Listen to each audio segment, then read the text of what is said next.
Friends, why oxygen analyzer installed between economizer outlet and APH inlet? This is one of the important question generally asked in an interview. आपको interview में generally इस type का question पूछा जाता है और बहुत ही इंपॉर्टेंट क्वेश्चन है कि ऑक्सीजन एनालाइजर हम लोग जो यूज़ करते हैं वो इंस्टॉल कहाँ पे रहता है? Economiser outlet and APH inlet. Generally आपका एपीएच इनलेट, जो एपीएच में जो फ्लू गैस का जो पाथ आ रहा है इनलेट, उसी फ्लू गैस के डक्ट में आपका ऑक्सीजन एनालाइजर लगा रहता है। तो ये पूछा जाता है कि क्यों हम लोग oxygen analyser economiser outlet and APH inlet के बीच में ही लगाते हैं, एपीएच आउटलेट में क्यों नहीं लगाते हैं, या इकोनोमाइजर इनलेट या आपका गूजनेक के पास ही क्यों नहीं लगाते हैं? क्या इसका रीजन है? तो डिटेल से हम लोग इसको देखते हैं कि why oxygen analyzer install between the economizer outlet and APH inlet. देखिए friends, this is the rough diagram of the boiler का first pass, second pass, air preheater, ESP, ID fan and stack. जो आपका flue gas जो है वो आपका कहाँ पे बनता है? फर्स्ट पास में, जहाँ पे आपका कोल एंड एयर का बर्निंग होता है, और उस फर्नेस का जो टेम्परेचर जो होता है वो जनरली 1200 से 1400 डिग्री सी के आसपास होता है। तो आपका फर्स्ट पास में क्या क्या रहता है? Divisional super heater and platen super heater रहता है। यहाँ से फ्लू गैस आईडी फैन के थ्रू, आईडी फैन तो इसको क्या करता है? सक करता है। तो आईडी फैन के थ्रू क्या होता है? यहाँ से फ्लू गैस फर्स्ट पास से होते हुए सेकेंड पास में आता है।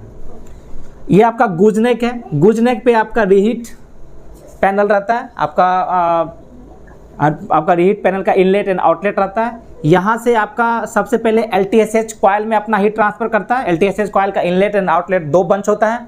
फिर एलटीएसएच से नीचे आपका फ्लू गैस आता है इकोनोमाइजर कॉइल में। इकोनोमाइजर का आपका 3 बंच होता है, अपर, मीडियम एंड आपका लोअर।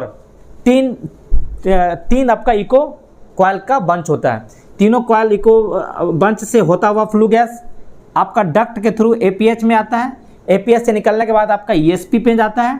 ईएसपी से इसको आईडी फैन सक करता है और आपका स्टिक के थ्रू ये बाहर निकल जाता है। अगर हम टेम्परेचर देखें तो आपका फर्नेस में इसका टेम्परेचर 1200 से 1400 डिग्री सी के आसपास रहता है। एलटीएसएस में आते आते 450 से 480 डिग्री सी। इकोनोमाइजर के इनलेट में 380 से 400, आउटलेट में आपका 320 से 350 डिग्री सी के आसपास होता है।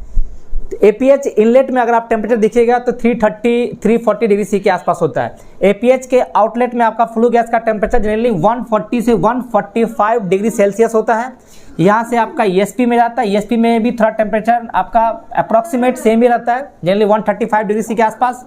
आईडी फैन में आता है। आईडी फैन से निकल के आपका आईडी फैन से जो स्टेक से बाहर निकलता है वहाँ पे इसका टेम्परेचर 115 से 125 डिग्री सी के आसपास रहता है। और आपका जो ऑक्सीजन एनालाइजर जो लगा रहता है वो यहाँ पे लगा रहता है, मतलब इकोनोमाइजर के आउटलेट और एपीएच के इनलेट में जो डक्ट है, फ्लू गैस का डक्ट है, उसी डक्ट में आपका ऑक्सीजन एनालाइजर लगा रहता है। तो देखिए क्या होता है, जनरली आपका कोल में जो कंबस्टिबल एलिमेंट है वो जनरली आपका क्या क्या रहता है? फिक्स कार्बन रहता है, हाइड्रोजन रहता है, सल्फर रहता है मेनली। तो फिक्स कार्बन का जो इग्निशन टेम्परेचर जो होता है वह 400 से 450 डिग्री सी के आसपास होता है। हाइड्रोजन का जो इग्निशन टेम्परेचर है वो 500 से 550 डिग्री सेल्सियस होता है। और सल्फर का जो आपका इग्निशन टेम्परेचर जो होता है वह 260 से 280 डिग्री सी के आसपास होता है। इग्निशन टेम्परेचर का मतलब क्या होता है? This is the minimum temperature जहाँ पे ये आपका इग्नाइट हो जाता है। जैसे आपका फिक्स कार्बन जब तक 420 से ऊपर टेम्परेचर नहीं आएगा तब तक ये सेल्फ इग्नाइट नहीं होता है। हाइड्रोजन का भी 500 से 550 डिग्री सी के आसपास पहुंचेगा तभी ये बर्निंग स्टार्ट करता है। Means ignition temperature is the minimum temperature where the any combustible element ignite, जहाँ पे वो इग्नाइट करता है। तो यहाँ पे देखिए क्या होता है कि एपीएच के इनलेट में ऑक्सीजन एनालाइजर लगा रहता है एंड आउटलेट में भी आपका लगा रहता है। लेकिन एक्सेस एयर कंट्रोल करने के लिए जो आपका इनलेट में लगा रहता है ऑक्सीजन एनालाइजर, उसी का हम लोग यूज़ करते हैं। और आउटलेट में जो आपका ऑक्सीजन एनालाइजर लगा रहता है वो सिर्फ assessment of the air preheater leakage के लिए यूज होता है। तो excess air control, secondary air flow को कंट्रोल करने के लिए आपका जो एपीएच के इनलेट में लगा रहता है ऑक्सीजन एनालाइजर, उसका ही यूज होता है। देखिए जब आपका फ्लू गैस, एपीएच के पास कितना टेम्परेचर है, 300 डिग्री सी के आसपास इसका टेम्परेचर है। एपीएच इनलेट में 300 से 320 डिग्री सी के आसपास होता है। तो यहाँ पे देखा जाता है कि आपका जो कोल के अंदर जितना भी कंबस्टेबल एलिमेंट था, जो आपका फिक्स कार्बन हो या हाइड्रोजन हो एंड सल्फर भी, वो आपका सारा का सारा बर्न हो गया हो। इसके बाद जैसे मान लीजिए यहाँ का टेम्परेचर 320 है, मीन्स अगर आपके पास अगर उस समय कोई भी अनबर्न कार्बन होगा तो इग्नाइट होगा नहीं, या हाइड्रोजन, कोई अनबर्न हाइड्रोजन अगर रह गया होगा वो भी आपका इग्नाइट नहीं करेगा, और सल्फर भी आपका इग्नाइट नहीं करेगा। तो वहाँ पे जो आपका ऑक्सीजन परसेंटेज दिखाएगा वो आपका एक्यूरेट वैल्यू होगा, क्योंकि उसके बाद आपका ऑक्सीजन डिक्रीज नहीं करेगा। क्यों? क्योंकि इसके बाद आपका इग्निशन होना ही नहीं है, क्योंकि यहाँ तक जब जो फ्लू गैस में जो भी आपका कोल का अनबर्न हाइड्रोकार्बन था वो इसके बाद आप इग्नाइट नहीं करेगा, क्योंकि उसका टेम्परेचर जो उसका सेल्फ इग्निशन टेम्परेचर से कम हो जाता है। तो एपीएच के इनलेट में आपका ना तो फिक्स कार्बन इग्नाइट करेगा, ना हाइड्रोकार्बन इग्नाइट करेगा, ना ही सल्फर इग्नाइट करेगा। मीन्स इसके बाद इग्निशन होगा नहीं। जब इग्निशन नहीं होगा तो उस समय जो उसका ऑक्सीजन का जो कंसंट्रेशन जो फ्लू गैस में है वो डिक्रीज नहीं करेगा, और वो वहाँ पे एक्यूरेट वैल्यू देगा आपको। इसलिए एपीएच के इनलेट में हम लोग ऑक्सीजन एनालाइजर लगाते हैं और उससे एक्सेस एयर को कंट्रोल करते हैं। अगर आउटलेट में जो आपका ऑक्सीजन एनालाइजर लगा हुआ है वो सिर्फ एपीएच लीकेज को असेसमेंट करने के लिए रहता है। अब ये क्वेश्चन उठता है कि ऑक्सीजन एनालाइजर हम लोग इकोनोमाइजर के इनलेट में क्यों नहीं लगा दिए, या एलटीएसएस के इनलेट में लगाते हैं, तो वहाँ पे उससे हम लोग कंट्रोल क्यों नहीं करें एक्सेस एयर को। तो देखिए अगर ऑक्सीजन एनालाइजर का हम लोग यूज यहाँ पे करते, मान लेते हैं, तो जस्ट मान ली यहाँ पे टेम्परेचर कितना रहता, 600 डिग्री सी के आसपास मान लीजिए, या मान लीजिए कि एलटीएसएस के इनलेट में अगर लगाते तो 480 डिग्री सी के आसपास रहता। तो यहाँ जो ऑक्सीजन का जो वैल्यू देगा क्या वो एक्यूरेट वैल्यू होगा to control the excess air? क्यों? क्योंकि इसके बाद भी तो आपका फिक्स कार्बन इग्नाइट हो सकता है, तो फिर आप इससे कंट्रोल कैसे कीजिएगा एक्सेस एयर को। और एक रीजन ये भी है कि यहाँ पे जस्ट आपका फ्लू गैस का बर्निंग होता है, आपका कोल का बर्निंग होता है, और कोल का बर्निंग होते हुए तुरंत आपका यहाँ पे पहुँच जाएगा। तो यहाँ पे जो ऑक्सीजन का जो वैल्यू दिखाएगा वो आपका लो वैल्यू दिखाएगा, क्योंकि जस्ट आपका इग्निशन स्टार्ट होता है, कंबशन स्टार्ट होगा, और कंबशन स्टार्ट होने के बाद तुरंत आपका ऑक्सीजन एनालाइजर के पास पहुँच जाएगा। तो वहाँ पे जो आपका ऑक्सीजन का जो वैल्यू दिखाएगा वो कम दिखाएगा, और ऑक्सीजन वैल्यू के कम दिखाने के कारण आपका क्या होगा, एयर फ्लो को और बढ़ा सकता है। जितना आपने सेट पॉइंट डाला वहाँ से एयर फ्लो को क्या करेगा, इंक्रीज कर देगा, जो कि आपको क्या करेगा, अल्टीमेट कंबशन एफिशिएंसी को ही डिक्रीज कर देगा। आपका जो हीट लॉस बढ़ा देगा, थ्रू नॉक्स के थ्रू आपका हीट लॉस बढ़ जाएगा, ठीक है। या ऑक्सीजन को कांस्टेंट रखने के लिए आपका कोल फ्लो को कम करेगा, कोल फ्लो को कम करेगा तो आपका जो है लोड मार खाएगा। तो यहाँ पे जस्ट कंबशन के बाद ही अगर ऑक्सीजन एनालाइजर आप लगाते हैं तो ऑक्सीजन का एक्यूरेट वैल्यू नहीं देगा।